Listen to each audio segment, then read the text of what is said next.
Perjalanan 3 tahun dalam diploma dekat Lendu bukanlah sesuatu yang senang, yang mudah-mudahnya buat aku dapat terbang. Seperti rasa sekarang, rasa yang menjulang. Lendu memberikan aku banyak pengajaran, mencantum sesuatu yang bersifat tak terdugakan, membina setiap satu persatu kenangan. Yes, of course. Aku pun pernah rasa patah, rebah yang paling bawah, di mana nak berdiri pun susah, goyah, dan itu pun orang papah. Aku cukup bertuah, ada ramai kawan-kawan yang sudi mengutip jaga, memapah tegak aku untuk terus berlawan rasa sakit-sakit yang tak tertahankan.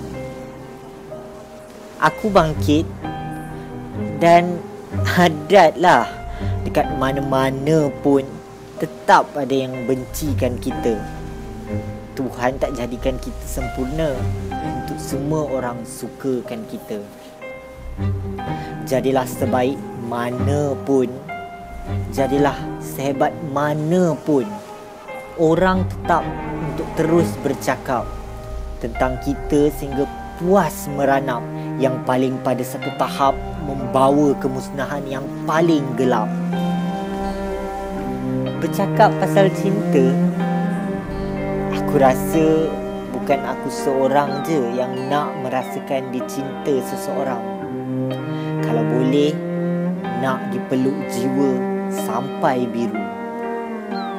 Tapi kadang-kadang kita terlalu bodoh sebab percayakan orang nakkan kita. Hakikatnya, dia buang kita macam sampah.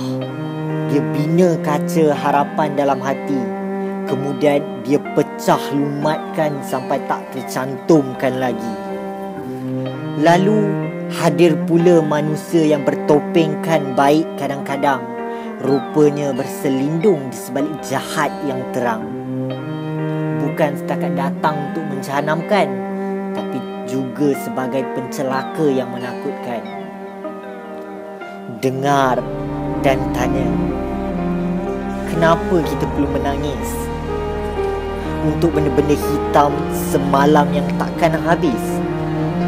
Untuk kasih dan cinta yang dipaksa untuk kita mengemis, untuk menagih harapan dan janji palsu yang manis. Bangkitlah dengan nama Tuhanmu.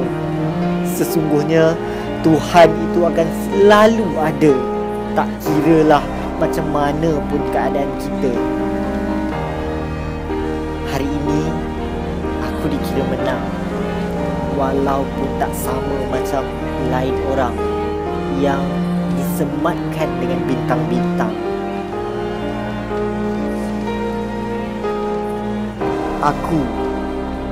Aku adalah bukti, walaupun tak pernah rasa disayang seperti sepatutnya, tapi boleh merasa untuk terbang tinggi.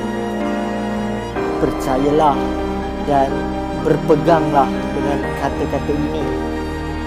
Setiap patah, bangkit, kayuh semula.